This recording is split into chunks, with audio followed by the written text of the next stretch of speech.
அன்பு நண்பர்கள் அனைவருக்கும் வணக்கம். வாழ்க வையகம், வாழ்க வளத்துடன். முதல் விஷயம், சேலத்தில் தாவேகா நிர்வாகி 50 பெண்களுடைய ஆபாச வீடியோக்களை வச்சு அவங்கள மிரட்டி பாலியல் தொழிலில் ஈடுபடுத்த வைத்ததாக ஒரு குற்றச்சாட்டு. நம்பர் 2, ஆலந்தூரில் ஒரு பெண்ணிடம் ஆலந்தூர் பகுதியில் ஒரு முக்கிய பொறுப்பில் இருந்த தாவேகா நிர்வாகி வேம்புலி அவர்கள் துன்புறுத்தல், அப்புறம் அவர் கைது, கட்சி விட்டு நீக்கப்பட்டிருக்காரு. ஸ்ரீவைகுண்டத்தில் தாவேகாவுடைய பெண் உறுப்பினர் 2 பேர் அவங்கள பாலியல் ரீதியாக பயங்கர கொடுமைப்படுத்தி அதில் அவங்கள லோக்கல் எம்எல்ஏ, ஸ்ரீவைகுண்டம் எம்எல்ஏ பேரும் அடிப்படுது. 4வது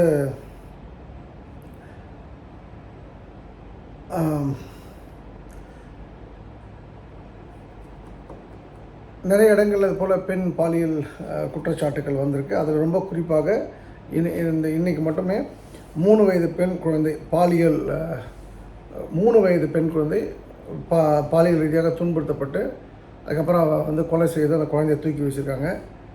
2வது திருவாரூரில் 7 வயசு பெண் குழந்தை பாலியல் ரீதியாக துன்புறுத்தல். தூத்துக்குடியில் ஒரு பாலியல் ரீதியாக ஒரு 13 வயசு குழந்தை துன்புறுத்தல் அந்த பாதிரியார். தாம்பரத்தில் 10 வயது சிறுமி பாலியல் துன்புறுத்தல் இன்றைக்கி நடந்திருக்கு. சென்னையில் 12 வயது சிறுமி பாலியல் துன்புறுத்தல். பூந்தமல்ல 7 வயது சிறுமி பாலியல் துன்புறுத்தல். இதில் ஒரு விஷயம் என்னென்னா, நாம் நியூட்ரலாக பேசணும். இப்போ தாவேகா நிர்வாகி அப்படின்னா விஜய் எல்லாத்தையும் ஃபோனில் கூப்பிட்டு எல்லோரும் பாலியல் ரீதியாக துன்புறுத்துங்க அப்படின்லாம் சொல்லலை, வீடியோ எடுக்கலாம் சொல்லலை. அது போல் மனநிலை பிரச்சனை அந்த கட்சி இருக்காங்க. அதுக்காக விஜய் அவர்கள் பொறுப்பேற்றுக்கணும் அப்படின்றதெல்லாம் முட்டாள்தனம். அப்போ பொள்ளாச்சி பாலியல் வழக்கில் யார் ஈடுபட்டாங்கன்னு ஊருக்கே தெரியும். ஆனால் கைது செய்யப்பட்டார்களா? 900க்கும் மேற்பட்ட பெண்களுடைய வாழ்க்கை அது. இதுபோல் நிறைய விஷயங்கள் நானே சில விஷயங்களை கடந்து வந்திருக்கேன். எனக்கு தெரிஞ்ச விஷயங்கள் அதெல்லாம் வெளில வரவே வராது.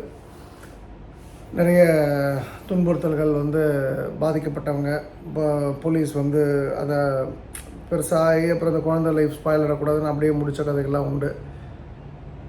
2வது இதில் 2 பகுதியாக பிரிச்சுக்கிறேன்.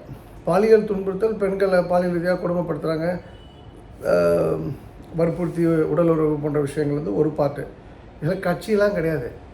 திமுக, அண்ணா திமுக, பாமக, விடுதலை சிறுத்தைகள் எல்லாருக்குமே இது ஓப்பன் லெட்டர் யாரும் கொடுத்துடல. எல்லாரும் யார் தப்பு பண்ணாலும் அவன் தப்பு பண்ணான்னு சொல்லணும், அந்த கட்சி தப்பு பண்ணான்னு சொல்ல அர்த்தம் கிடையாது. 2வது குழந்தைகள் 3 வயசு பெண் குழந்தையை யோசிச்சு பாருங்கள். அவன் ஒருத்தன் அதை ஒரு தன்னுடைய ஒரு வெறிக்கு, காம வெறிக்கு அந்த குழந்தை யூஸ் பண்ணி சாவடித்து தூக்கி போட்டிருக்கான். நெஞ்சம் பதைக்கின்றது. நம்பர் 2, 7 வயசு, 10 வயசு, 12 வயசு, 13 வயசு. கடந்த 2 நாளில் கிட்டத்தட்ட ஒரு 10 சம்பவங்கள் ரிப்போர்ட் ஆகிருக்கு, போக்சோ சம்பவங்கள். இது விஜய் என்ன பண்ணார்? சிங்கப்பெண்லாம் வச்சு இவ்வளோ தமிழ்நாடு அசிங்கப்பட்டுருக்கேன்னு உதயநிதி அவர்களும் கனிமொழி அவர்களும் ஒரு அறிக்கைலாம் விட்டுருக்காங்க.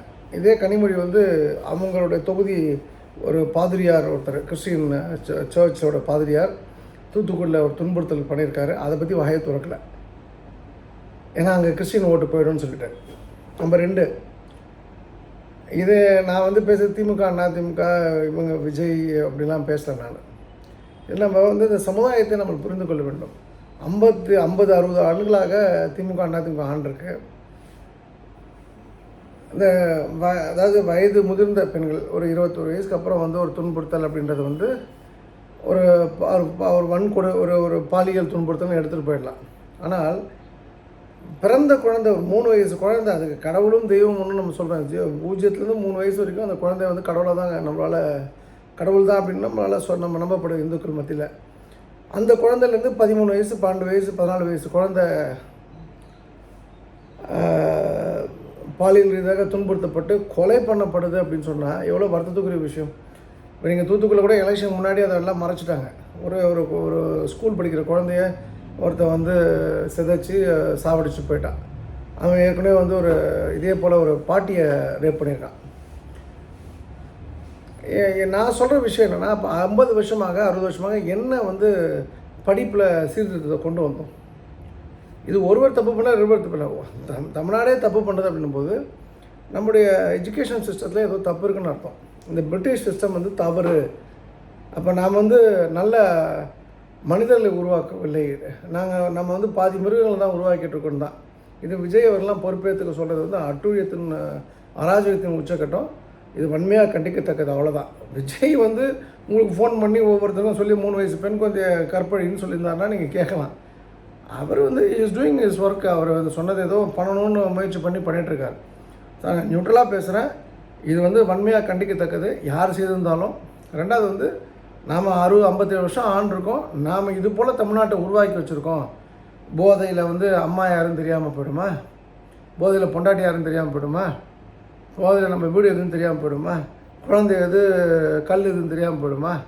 அப்போ எல்லாம் தெரிஞ்சு தானே இருக்காங்க. அப்போது பெண்ணுனாலே வந்து இப்படி தான் அப்படின்ற ஒரு விஷயத்துக்குள்ளே ஒரு 50-60 வருஷங்களாக நம்ம வந்து நம்முடைய ஆண்ட கட்சிகள் நம்மளை ஆக்கி வச்சுருக்கு. ஸோ இந்த குற்றச்சாட்டு வந்து தாவேகா நிர்வாகிகளும் அப்படின்றது வந்து ஒரு செய்தி. மேபி அந்த கட்சியோ அந்த கட்சியோட பொதுச்செயலாளரோ தலைவரோ அது குறித்து ஆக்ஷன் எடுக்கலாம். பட் ஆனால் இது வந்து புறையோடி போயிருக்கு. இது கட்சிக்கெல்லாம் அப்பாற்பட்டு, மதத்துக்கு அப்பாற்பட்டு, இனத்துக்கு அப்பாற்பட்டு குற்றவாளிகள் ஒரு பக்கம். அவ்வளோதான். குற்றவாளிகளுக்கு எதுக்கு ஸ்டாம்பிங்க? அடித்து தூக்கி போட்டு சுட வேண்டியதானே. அது வந்து கொஞ்சம் இந்த கவர்மெண்ட் வந்து ஒரு 4 என்கவுண்டர் பண்ணால் தான் அந்த கவர்மெண்ட்டுக்கு ஒரு மரியாதை இருக்கும். யூபியில் இன்றைக்கும் வந்து யோகி ஆதித்யநாத் ஒரு ஸ்வீப்பிங் போல்ஸ்க்கு போகிறார் அப்படின்னா அது காரணம் வந்து அவரோட அதிரடி ஆக்ஷன் தான். இங்கே வந்து ப்ராப்ளம் என்னென்னா, இங்கே இப்போ திமுகவுக்கு இருந்த பிரச்சனை இப்போ விஜய்க்கு வந்துடுச்சு. ஏதாவது ஒருத்தனை போய் என்கவுண்டர் பண்ணுறான்னு தெரிய வந்ததுன்னா அவன் நான் எங்கள் ஜாதிங்க விட்டுருங்க, எங்கள் மதம் விட்டுருங்கன்னு சொல்லுவாங்க. இப்போயே ஆல்ரெடி 1 இயர்ஸ் சொல்ல ஆரம்பிச்சு. 25 வருஷம் ஆயிடுச்சு, தண்டனை பெற்ற முஸ்லீம் கைதிகளை விடுவிக்கணும் அப்படின்லாம் பேசியிருக்காரு. அது ரொம்ப வருத்தத்துக்குரிய விஷயம். அவன் இந்துவாக இருந்தாலும் சரி, முஸ்லீமாக இருந்தாலும் சரி, கிறிஸ்டினாக இருந்தாலும் சரி, ஒரு பாம்பு வைக்கிறான், ஒருத்தனை கொல்றான்னா தவறு தான். 25 வருஷத்தில் கழித்து வந்து அவன் அந்த தவறு சரின்னு ஆகிடுமா? இருக்கட்டும், அவன் லைஃப்லாம் ஜெயிலில் இருக்கட்டும், அவ்வளோதான். அப்போ தான் பயம் வரும், அடுத்தவனுக்கு பண்ணக்கூடாது, பண்ணாமல் லைஃப் போச்சுன்னு சொல்லிட்டு. ஸோ இந்த இடத்துல இன்னும் ஒரு டஃபர் டேஸ் அகேடு பிகாஸ் ஆஃப் இந்த கூட்டணி கும்பலால். அது ஒரு வருத்தத்துக்குரிய விஷயம். பட் ஐ திங்க் வந்து நெட் வந்து விஜய் அவர்களை குற்றம் சொல்வதில் எனக்கு உடன்பாடு இல்லை. இது நம்முடைய எஜுகேஷன் சிஸ்டம் டோட்டலி ராங்ன்றது என்னோட தாழ்மையான கருத்து. ரெண்டாவது வந்து திரு ராகவா லாரன்ஸ் நல்ல நடிகர். அவர் வந்து விஜய் அவர்களுக்கு வந்து 1 மாதம் டைம் கொடுக்கணும், இல்லை அவருக்கு டைம் கொடுக்கணும். ஒரு புது வீட்டுக்கு போகிறோம், அது பழக்கிறதுக்கு 1 மாதம் ஆகும். அங்கே இருக்க தெருநாயெல்லாம் நம்மளை வந்து இனம் பிரித்து அதில் வந்து நம்ம கூட பழகணும், இல்லைனா அது கத்திக்கிட்டே இருக்கும் அப்படின்னு சொல்லி ஒரு விஷயத்த சொல்கிறார். ஆக்சுவலாக இன்றைக்கி மக்களுக்கு சில போராட்டங்கள் இருக்குது. அது வந்து விஜய் அவர்களோட தவறுன்னு சொல்ல முடியாது. பட்டு அந்த போராடுற மக்களை ஒரு நாயின்னு சொல்கிற அளவுக்கு ஆயிடுச்சு. இது ராகவா லாரன்ஸுக்கு வந்து இந்த தமிழ்நாடு மக்கள் அங்கீகாரம் கொடுக்க போய் தான், ரஜினிகாந்த் அவர் அங்கீகாரம் கொடுக்க போய் தான். இதெல்லாம் திமுகவோட உச்சக்கட்டம். நான் சினிமா நடிச்சுட்டா வந்து உடனே சிஎம் ஆகிடணும், பிஎம் ஆகிடணுன்ற எண்ணம் தவறு. நீங்கள் சொசைட்டிக்கு பண்ணுங்கள். ஒரு 4 இடத்துல அனாதை இல்லம் நடத்துகிறேன் அப்படின்றது வந்து நீங்கள் சொசைட்டிக்கு பண்ணுறது கிடையாது. நினச்சா நிறைய பண்ணலாம். பண்ணுறதுக்காக மக்களை நாயின்னு வந்து சொன்னது அதுவும் உண்மையாக கண்டிக்கத்தக்கது. அதெல்லாம் வந்து ஒரு வெறுப்பை கூட்டக்கூடிய விஷயம். இப்போ இன்றைக்கி வந்து 10 ரூபா டாஸ்மாகில் வாங்க மாட்டாங்க அப்படின்னு 10 ரூபா செந்தில் பாலாஜிக்கு பாடினார். இன்றைக்கி 10 ரூபா வாங்கிட்டு இருக்காங்கன்னு தகவல். நம்பர் 2, 40 ரூபா அரிசி மூட்டை குடோனில் கமிஷன் வாங்குகிறாங்க விவசாயிகிட்ட இருந்து. இப்போ அது 60 ரூபாய் இருக்குது, 60-70 ரூபாய் இருக்குது. அப்புறம் நம்ம இப்போ டெல்டா வந்து பெரிய பிரச்சனைக்குள்ளே இருக்குது. தண்ணி கிடையாது. ஜூன் 12 தண்ணி திறந்து விடணும், மேட்டூர் திறந்து விடலை, தண்ணி கிடையாது. போராடணும், காங்கிரஸுக்கு எதிராக போராடணும். காங்கிரஸ் இங்கே கூட்டணி வச்சு அங்கே இங்கே போராடுறது. அவன் மேகதாது கட்டுவோன்னு சொல்லிட்டு இருக்கான், அணையை கட்டுவோன்னு சொல்லிட்டு இருக்கான். ஸோ ரொம்ப tougher days again for Tamil Nadu. கடவுள் வந்து ஒரு நல்ல ஒரு வழியை காண்பிக்கிட்டோம். அடுத்ததாக வந்து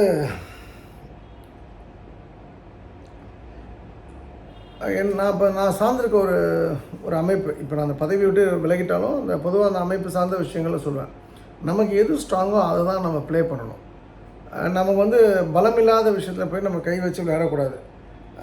இப்போ வந்து ஃபார் எக்ஸாம்பிள் வந்து டிஎம்கேக்கு வந்து ஆக்சுவலாக நினச்சாங்க வந்து டிஎம்கே வந்து உண்மையிலேயே வந்து கிறிஸ்டின்ஸு, முஸ்லீம்ஸு, சிறுபான்மை மக்கள் அப்படின்னு சொல்லி அந்த போர்வழி இவங்க 2 பேர் வந்துடுறாங்க. ரெண்டாவது தாழ்த்தப்பட்ட மக்களுக்கு ஒரு பெரிய ஒரு கேடயமாக இருந்தாங்க, டவுட்டே கிடையாது. இன்றைக்கி பதவின்னு ஒன்று ஐயுஎம்எல் அவங்கள தூக்கி போட்டாங்க. யூஎம்எல்லாம் வந்து ஒரு கட்சியே கிடையாது. ஒரு ஊருக்கு 5 பேர் கூட மொத்தமே 500 பேர் தான் இருப்பாங்க தமிழ்நாட்டில். அவங்க பார்த்தீங்கன்னா அந்த மினிஸ்டர் 50 வருஷத்துக்கு விஜய் ஆட்சி ஒன்றும் பண்ண முடியாதுன்ட்டு ஸ்டேட்மெண்ட் கொடுக்குறாரு. எனக்கு அதெல்லாம் ஆட்சியமே கிடையாது. விஜய் 500 வருஷம் கூட ஆண்டு போட ஒன்றும் மேட்டர் இல்லை. அதனால் வந்து திமுகவில் ஜெயிச்சுட்டு அந்த எலும்பு போடுற எலும்பு துண்டுக்காக என் நாய் என்னெல்லாம் பேசுது அப்படின்றது தான் ஒரு வருத்தத்துக்குரிய விஷயம். ரெண்டாவது வந்து விடுதலை சிறுத்தைகள் திருமாவளவன் டோட்டலி டிஃப்ரெண்ட். அவர் பெரிய இல்லை, அவர் வந்து அவர் நிறைய தவறுகள் பண்ணியிருந்தாலும் எனக்கு ரொம்ப பிடிச்ச ஒரு லீடர். அதாவது வந்து நாலேஜபிள் பர்சன், நல்லா பேசக்கூடியவர். ஆனால் அவரும் வந்து இப்போ மாற்றி பேச ஆரம்பிச்சிட்டார். கம்யூனிஸ்ட்டு சொல்லவே வேணாம், சொதப்பலுடைய உச்சக்கட்டம். இப்போ இந்த இடத்துல வந்து கிறிஸ்டின்ஸ் ஆல்ரெடி திமுக கைவிட்டுட்டாங்க. ஆனால் இதில் என்னென்னா இவங்க தான் நம்ம பலம் நடித்தாங்க. அது தப்பான விஷயன்றது நான் முதல்லேருந்தே என் நண்பர்கிட்ட சொல்லிட்டு இருப்பேன், ரொம்ப முக்கியமான இடத்துல இருக்கக்கூடிய ஆட்கள்கிட்ட. அன்ஃபார்ச்சுனேட்லி இப்போ வந்து அந்த ஓட் பேங்க் வந்து இவங்களுக்கு திரும்ப வராது. இப்போ ஓட் பேங்க்கை ரீக்ரியேட் பண்ணணும். இப்போ இவங்க டிஎம்கே கூட இல்லை, அப்போ டிவிகே கூட போகிறாங்கன்னா அப்போ அங்கே கூட்டணி பஞ்சாயத்து சீட்டு பிரித்து கொடுக்கணும். அங்கே இருக்கவனுக்கு சங்கடம் வரும். 30-32 வருஷம் விஜய்க்காக வேலை பார்த்துருப்பான். இனிமேல் திமுக அந்த ப்ராப்ளம் கிடையாது. டேரெக்டாக அவங்க எலெக்ஷன் தனியாக போகலாம். நல்லது கெட்டதாக ஃபேஸ் பண்ணும்போது எல்லாேருக்கும் வந்து ஒரு வாய்ப்பு கிடைக்கும். இந்த கூட்டணி பஞ்சாயத்தில் அவங்க தான் முன்வைத்து ஜெயிப்பாங்க. ஒரு 30% வந்து உள்ளாட்சி ஜெயிப்பாங்கன்னு நான் நினைக்கிறேன். இதில் வந்து நான் சொல்ல வர விஷயம் என்னென்னா, இதே போல் தான் எங்களோட அமைப்புக்கு நான் சொன்னேன். நாம் வந்து இந்து சென்ட்ரிக்காக சில விஷயங்களை பண்ணால் தான் வந்து மக்கள் நம்ம கூட இருப்பாங்க. அப்போது நான் அதில் சொன்ன முதல் விஷயம் என்னென்னா, நிறைய விஷயங்கள் சொல்லியிருக்கேன்.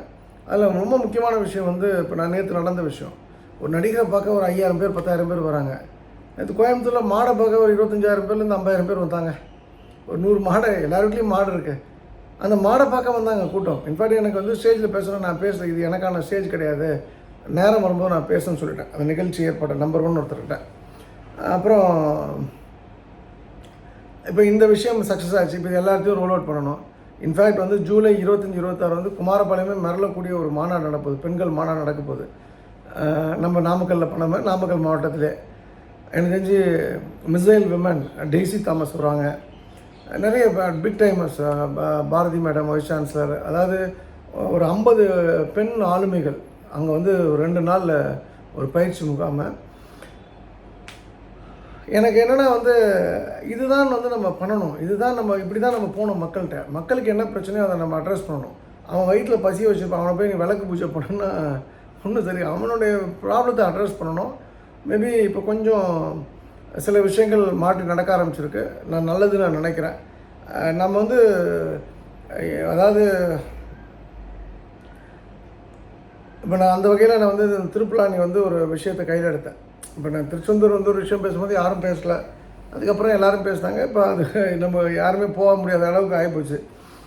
திருப்புலானி வந்து இப்போ கண்டுகொள்ளப்படாமல் இருந்த ஒரு பெரிய வைணவத்தலம். அந்த இடத்துல அந்த தர்ப்பணம்ன்ற ஒரு விஷயம் வந்து இந்துக்களுடைய பாரம்பரியமான முறை. மாத தர்ப்பணம், வருஷ திதி அப்படி போன்ற விஷயங்கள்லாம். அப்போ நான் வந்து நேற்று பண்ணதில் ஒரு 300 பேர், ஒரு கிட்டத்தட்ட 80 பேர் தர்ப்பணம் கொடுத்துருக்காங்க. ஒரு 300 பேர் வந்து அங்கே அசம்பிளாக இருக்காங்க. மக்கள் மொத்தம் 800 பேர் சாப்பிட்ருக்காங்க. அங்கே அன்னதானம், எக்ஸ்ட்ராடினரி அன்னதானம். ஃபஸ்ட்டு எல்லாம் ஊரில் ஏதோ பண்ணுறாங்கன்னு நினச்சிட்டாங்க, வேறு லெவல் அன்னதானம் பண்ணியிருக்காங்க. சின்ன ஒரு ஃபஸ்ட் டைம் இல்லையா, அதை வந்து திதி கொடுக்கறல அந்த பிராமணர் வேகமாக சொன்னார் அப்படின்னு ஒரு விஷயம். நம்ம ஆளுங்க 5 பேர் உட்காருனா அவங்க ஆள் 10 பேர் 12 பேர் உட்காந்துருக்காங்க, அது ஒரு ப்ராப்ளம். அதிக எக்ஸ்பெக்டேஷன். சிலர் வந்து எங்களை வான்னு கூப்பிடல, எங்களை சாப்பிட்டீங்களான்னு கேட்கல. இது கல்யாணம் இப்படி கிடையாது, நம்ம வந்தது கோயிலுக்கு. நான் இப்போ என் குழுவில் இருக்கவங்க எல்லாருமே சர்வீஸ் பண்ணுறாங்க.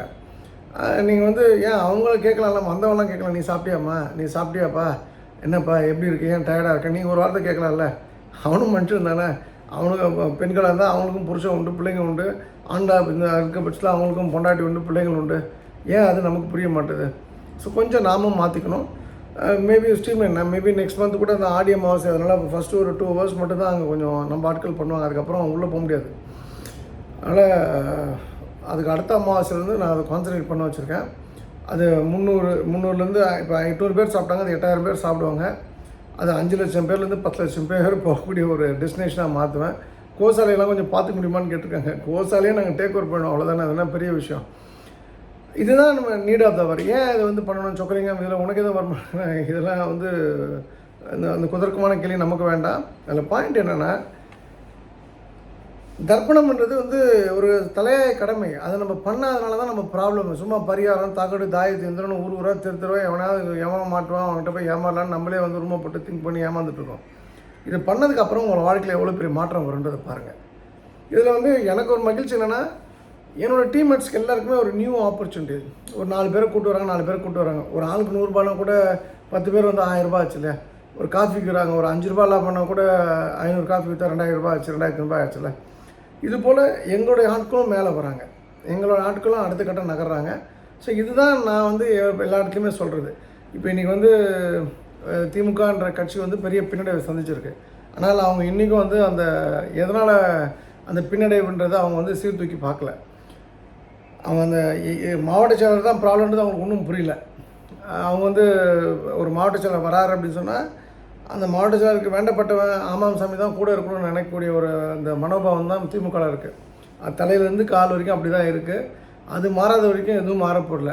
அதிமுக பொறுத்த வரைக்கும் இன்னைக்கு காலை கூட திரு எடப்பாடி பழனிசாமி அவரோட வலதுகரம் இடதுகரம் ஒருத்தர் உண்டு. அவர் காலைல பேசியிருந்தார் அவங்க காலேஜிலேருந்து. அப்போ நான் சொன்னதை சொன்னார். எடப்பாடி அவர்கள் வந்து சொன்ன அவர்கிட்ட இல்லை, அவரை வந்து நான் மாதிரி வீடியோ போட்டதை பற்றி அவர் என்கிட்ட பேசிட்டு அப்போ ஜென்ரலாக இன்னொரு கட்சிக்காரர் என்கிட்ட சொன்னார். இது அந்த மாதிரி ஒரு திருமாவளவன் வந்து முதலமைச்சரும் நான் வந்து தூக்குப்பட்டு சாக வேண்டியதான். அவர் வந்து திருமாவளவன் எஸ்சின்றதுலாம் கிடையாது, நல்லா புரிஞ்சுக்கணும். அவர் பேசின விஷயங்கள், அவர் இன்றைக்கி வந்து ஒரு ரொம்ப பவர்ஃபுல்லாக இருக்கும்போது, யங்ஸ்டராக இருக்கும்போது தேவையில்லாமல் வார்த்தைகளை உதித்தனால இன்றைக்கி ஒரு சிஎம் சான்ஸே போயிடுச்சு. வாய் மூடிட்டு இருந்தோன்னா வந்து best of best life lead பண்ணியிருக்கலாம். ஒரு தலித் முதலமைச்சர் வந்து தமிழ்நாடே தூக்கி கொண்டாடி இருக்கோம். அதனால் அன்றைக்கி வந்து வெட்டுவோம், குத்துவோம், தூக்குவோம், அப்புறம் வந்து சரக்கு மிடுக்குன்னு பேசினோட விளைவு தான் இது. இன்ஃபேக்ட் ஒரு அம்மா கலை சிவான்னு ஒருத்தவங்க போட்டிருந்தாங்க, நீங்கள் உங்கள் எல்லோரும் ஜாதி திமுறில் இருக்கீங்க, ஒரு ஒரு தாழ்த்தப்பட்டவன் வந்து மேலே வரக்கூடாதுன்றது இவ்வளோ நாளில் வந்து இப்போ பேசிட்டாருன்னு கோவப்படுறீங்களே, இவ்வளோ நாள் வந்து நீங்களாம் பண்ணது தெரியல. நான் இப்பவும் சொல்கிறேன், நான் வந்து என்னுடைய முன்னோர்களோ பிராமணர்களோ முதலியாரோ வந்து ரெட்டியாரோ நாயக்கரோ ராஜுக்களோ யாரெல்லாம் ஃபார்வர்ட் கம்யூனிட்டி இருக்காங்களோ அவங்க தப்பு பண்ணியிருந்தாங்கன்னா தப்பு தான். சரி, இப்போ ஒரு 5 தலைமுறைக்கு முன்னாடி எங்கள் அப்பா வந்து எங்கள் அப்பாவுடைய அப்பா வந்து யாரோ ஒருத்தர் கையை வெட்டிட்டார் அப்படின்றதுக்காக 5 தலைமுறையாக நம்ம கத்தி எடுத்துகிட்டு அவங்க வெட்டினா எல்லாரோட கையை வெட்டிகிட்டு இருக்க முடியும்னு யாராவது நினைக்க முடியுமா? தப்பு நடந்து போச்சு. நாம் தான் 6வது அறிவு இருக்குல்ல, அவன் பண்ணால் மூளை இல்லாமல் பண்ணாங்க என் முன்னோர்கள், நம்ம முன்னோர்கள் பண்ணாங்க. அப்போ நம்ம மூளை இருக்கல, நம்ம பழி வாங்குறது மனிதனோட சுபாவமா? நம்ம கடந்து போக வேண்டாமா? இதுதான் நான் முன்வைத்தேன். அவங்க வந்து நீங்கள் நிறைய ஜாதியை பற்றி பேசுகிறேன், இன்றைக்கி எவன் ஜாதியை பற்றி பேசாமல் இருக்கான்? நான் வந்து இந்த ஜாதிக்கு ஓட்டுப்படாதுன்னு சொல்ல, நான் திரும்பவும் வந்து சொன்னது, திருமாவளவன் இல்லாமல் பூவை ஜெகன்மூர்த்தியோ ஜான் பாண்டியன் அவர்களோ இல்லை கிருஷ்ணசாமி அவர்களோ இவ்வொரு காலம் அந்த இடத்துக்கு இருந்து முதலமைச்சர் ஆகணும்னா அவங்க ஏற்றுப்பாங்க. ஏன்னா அவங்க யாரும் அந்த மாதிரி அந்த பொண்ணை தூக்கு இந்த பொண்ணை தூக்கு சரக்கு மிடுக்கெல்லாம் பேசலை. அது வந்து பர்சனலாக வந்து ஒரு பெரிய அட்டாக் அகெயின்ஸ்ட் ஒன்று பர்டிகுலர் கம்யூனிட்டி. அந்த கம்யூனிட்டிக்குள்ளே நிறைய டிவிஷன் உண்டு. கொங்கு வேளாள கவுண்டர்னா அது ஒரு கம்யூனிட்டி, நாட்டு கவுண்டர்ன்றது ஒரு கம்யூனிட்டி, வேட்டு கவுண்டர்ன்றது ஒரு கம்யூனிட்டி. பட் அவங்கெல்லாம் ஒன்றா இருக்கக்கூடிய, அவங்களுக்குள்ளே பிரிவுகள் இருக்கலாம், உட்பகையெல்லாம் இருக்கலாம், ஆனால் ஒரே இடத்துல வசிக்கக்கூடியவங்க. அங்கே இருக்கக்கூடிய கொங்கு செட்டியாராக இருக்கலாம், நாடாராக இருக்கலாம், அந்த கொங்கு பகுதியில் வசிக்கக்கூடிய எல்லா ஜாதி பெண்களுக்கும் அது பொருந்தும்.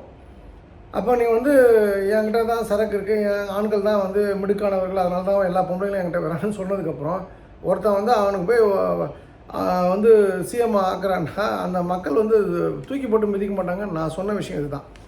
அதனால தான் வந்து நான் நிறைய இடங்களில் சொல்லுவேன், சாப்பிட்றதுக்கு மட்டும்தான் வாயை திறக்கணும், தேவையில்லாத திறந்து இப்போ வந்து அவருக்கு சிஎம்ன்றது இனிமேல் நடக்காது, இனிமேல் அதுக்கான வாய்ப்பு கிடையாது. ஸோ அந்த கேம் ஓவர், அந்த ரொம்ப சிம்பிள். ஸோ இது அந்த சிவா அந்த கலைன்றவங்களும் இதை புரிஞ்சுக்கணும். ரெண்டாவது வந்து நான் வந்து அதை பார்க்கக்கூடிய ஆள் இல்லை. நீங்கள் அப்படி நினச்சிங்கன்னா நீங்களே என்னை ஃபாலோவே பண்ணாதீங்க. எனக்கு வந்து என் கூட இருக்காங்க 100 பேர் இருக்காங்கன்னா பை என்னுடைய எக்ஸ்பீரியன்ஸ்லேயோ என்னுடைய கேஸ் ஸ்டடீஸ்லேயோ அவங்க என்ன கம்யூனிட்டின்னு எனக்கு தெரியும். பட் நான் அப்படி பார்த்து பழகிருக்கேன்னு யாராவது ஒரு ஆள் நீங்கள் கொண்டு வந்து நிறுத்துருங்க. நான் வந்து ஒரு மூர்க்கத்தனமான ஜாதி வரியை நீங்கள் ப்ரூவ் பண்ணிட்டீங்கன்னா நீங்கள் என்ன தண்டனை கொடுத்தாலும் நான் ஏற்றுக்கிறேன். அதனால் போகிற புக்கெல்லாம் வந்து உங்களை நான் வந்து அண்ணன் நினச்சது தப்பு, இதோட குட் பைன்னா தயவுசெய்து நான் திரும்ப வந்துடாதீங்க. இது போல் தப்பான எண்ணங்கள் கொண்டு நீங்களே ஒரு விஷயத்தை கன்சீவ் பண்ணி நீங்களே வந்து அந்த விஷயத்தின்படி தான் வாழ்கிறீங்க அப்படின்னா இது போல் அயோக்கியத்தனமான ஒரு கூட்டம் எனக்கு தேவையில்லை. சாதி மறந்து ஒரு இனம் மறந்து மதம் மறந்து நாம் நமக்காக நம் குடும்பத்துக்காக நம்ம நாட்டுக்காக அப்படின்ற எண்ணம் இருந்தால் போதும். நான் வந்து இங்கே வந்து ஒரு அரசியல் ஃப்ரண்ட்டை லீட் பண்ண போடல, மக்கள்கிட்ட மாற்றத்தை கொண்டு வரணும், அவ்வளோதான். அந்த வகையில் இப்போ தர்ப்பணம் கொடுக்க போகிறேன், தர்ப்பணம் கொடுக்க போனால் எனக்கு பணமாக வரப்போகுது. நான் நல்ல பழக்கத்தை ஞாபகப்படுத்தி கொண்டு வரேன். இது நானாக கண்டுபிடிச்ச தர்ப்பணத்தை நம்ம முன்னோர்கள் சொல்லிட்டு போயிருக்கேன், மறந்துட்டோம், அதை நான் பண்ணுறேன், அவ்வளோதான். இதுதான் என்னுடைய வேலையை ஒழிய யாருக்கும் எதிராக யாரையும் தூண்டி விடுதலை. நல்லது நடந்தால் நல்லது, அவ்வளோதான். இப்போ இன்றைக்கி வந்து ஒரு 3 வயசு பெண் குழந்தை ஒருத்தன் வந்து பெண் குழந்தை இல்லை, அது என்ன சிசு, அதாவது கருன்னு தான் சொல்லணும், அது குழந்தைன்னு கூட சொல்ல முடியாது. அதை ஒருத்தன் காம பசியோடு அணுகி அதை வந்து ஒரு டிஸ்டர்ப் பண்ணி அதை சாவடிச்சிருக்கா அப்படின்னா நம்ம என்ன சமுதாயத்தில் வாழ்கிறோம்? என்ன ஒரு அறிவுகட்டத்தனமான ஒரு பேச்சு வந்து அறிவுகட்டத்தனமான ஒரு வாழ்க்கை முறையை நம்ம எடுத்துருக்கோம். கொஞ்சம் நாமளும் திருந்துவோம். ஸோ எனக்கு தெரிஞ்ச வரைக்கும் அந்த தாழ்த்தப்பட்ட ஒடுக்கப்பட்ட அப்படின்ற விஷயம் வந்து இன்றைக்கி வந்து வேறு யாரும் பேசுறதில்லை. அந்த சமுதாய மக்களில் ஒரு சிலர் வந்து இன்னும் அதர் சமுதாய மக்களை விரோதியாக நினைக்கிறது தான் ப்ராப்ளமு. அதை விட்டுருவோம். நாம் எல்லோரும் தமிழர்கள் அந்த ஒரு எண்ணத்தோடு போவோம். ஆனால் இன்றைக்கி இருக்க எல்லா அரசியலுமே ஜாதி இல்லாமல் இயங்குன்றதை நீங்கள் புரிந்து கொள்ளுங்கள். ஸோ திருப்புலானை பொறுத்த வரைக்கும் சின்ன சின்ன விஷயங்கள் நெக்ஸ்ட் டைம் வந்து செட்ரைட் பண்ணப்படும். அது நான் வந்து எனக்கு நிறைய பேர் ஃபீட்பேக் கொடுத்துருக்காங்க. அப்புறம் பழனியில் அன்னதானம் வந்து 16/6/2026 துளுவ வேளாளர் மடம், நம்முடைய சன்னதி தெரு. அதுக்கான நம்பர் 9003937578 9003393757 எல்லாருமே திருப்புலாவில் என்ன சொன்னாங்கன்னா ஃபுட்டு வந்து எக்ஸ்ட்ராடனரி ஃபுட்டு அப்படின்னு சொல்லியிருக்காங்க. எல்லா புகழும் அந்த ஜெகநாதருக்கே, அவ்வளோதான். அண்டு நான் இன்றைக்கி பேச வேண்டிய ஒரு முக்கியமான விஷயம் என்னென்னா ஒரு சின்ன கதை. ஏன்னா இந்த அம்மா சொன்னாங்களே, அந்த கவி யாரோ ஒருத்தர் சொன்னாங்களே, அவங்களுக்காக. அதாவது வந்து ஒரு அப்பார்ட்மெண்ட்டு, அந்த அப்பார்ட்மெண்ட்டில் ஒரு வாட்ச்மேன் இருப்பான். இரவு ஒரு 2:30 மணிக்கு அந்த அப்பார்ட்மெண்ட்டுடைய பிரசிடெண்ட்டுடைய பையன் வந்து வருவான். அப்போ பார்த்தா அந்த செக்யூரிட்டி தூங்கிட்டு இருப்பார். உடனே அதை வந்து ஒரு வீடியோ எடுத்து அவன் என்ன பண்ணுவான், அவங்களோட வாட்ஸ்அப் குரூப்பில் போட்டுருவான், அந்த அப்பார்ட்மெண்ட் வாட்ஸ்அப் குரூப்பில். உடனே காலைல 6:10 தலைவர், செயலாளர், பொருளாளர் எல்லாம் வந்து கூடி எப்படி தூங்கலாம், கண்ணாமனான்னு திட்டாங்க. உன் நம்பி தான் நாங்கள் இருக்கோம், அறிவு இருக்கா, 8 வருஷமாக வேலை பார்க்குறியா, நீ தூங்கினா அப்போ எங்கள் பாதுகாப்பு என்ன ஆகுதுன்னு சொல்லிட்டு. அப்போ அவன் சொல்லியிருக்கான் வந்து அந்த வாட்ச்மேனை, ஐயா நீங்கள் சொல்கிறதுலாம் உண்மை தான். நான் வந்து 1:50 வந்து ஒரு 3 பேர் வந்து வந்தாங்க, திருடுறதுக்காக வந்தாங்க. நான் ஒரு ஆளாக நின்று அவங்கள என்னுடைய உடல் வலியை வச்சு வலிமை வச்சு சண்டை போட்டு அமுச்சிட்றேன். அது முடிஞ்சு கரெக்டாக ஒரு 3/4 மணி நேரம் ஆச்சு அந்த பஞ்சாயத்து முடியும். நான் உட்காந்து நான் என்னை வந்து ஆஸ்வாசப்படுத்தி உட்காரத்துக்கு கரெக்டாக அந்த B12லேருந்து அந்த ஓனர் வந்தார். அவர் நாயோட ஒரு 1/2 மணி நேரம் அது கத்தினே இருக்குது, உங்களோட தான் க்ளோஸாக இருக்கும், நீ ஒரு 1/2 மணி நேரம் வாக்கிங் போனார். நான் ஏற்கனவே வந்து இந்த ஷிஃப்ட்டு நான் பண்ண வேண்டிய ஷிஃப்ட் இல்லை, ஏற்கனவே பண்ணுறவனோட அம்மா வந்து உடம்பு சரியில்லை, அவன் ஊருக்கு போயிட்டான். எங்கள் ஏஜென்சி வந்து என்னை பண்ண சொன்னாங்க, அதனால வந்து நான் இந்த ஷிஃப்ட்டு நான் பார்க்குறேன். நான் 3 நாளாக இந்த வேலை தொடர்ந்து பார்க்குறேன். ஏன்னா அதுக்கு முதல் நாள் வந்து மொத்தம் 3 வாட்ச்மேனு, அவனும் வரல. அவன் இன்றைக்கி அவன் வந்து வேலையை விட்டு போயிட்டான்னு சொல்கிறாரு. இனி இந்த காலையில் டியூட்டி என்னை பார்க்க சொன்னார் அப்படின்னு சொல்லி அவன் வரிசையாக அவன் பிரச்சனையாக சொல்லுவான். எனக்கு என்ன, ஏன் நீங்கள் 12,000 கொடுக்குறீங்க, 4,000 வீட்டு வாடகைக்கு போய்டுது, 2,000 எங்கள் ஊரில் இருக்க அம்மா அப்பாவுக்கு அனுப்புவேன், மிச்சத்தை வச்சு தான் வந்து நானே 2 பிள்ளைகள் வாழ்ந்துட்டுருக்கோம். ரொம்ப சங்கடமான வாழ்க்கை. இப்படி வேலை பார்த்தா 300 வரும். நான் வந்து பண்ணது தப்பு தான். பட் ஆனால் இவ்வளோ நாள் 8 வருஷம் உங்களுக்காக உழைச்சிருக்கேன், ஏதாவது ஒரு சம்பவம் அது போல் இருக்குமா, இன்றைக்கி வந்து நான் பண்ணதை பிடிச்சி ஆடுறீங்களே அப்படின்னு சொல்லிட்டு அவர் பேசின விஷயங்கள் வந்து ரொம்ப முக்கியமான விஷயம்.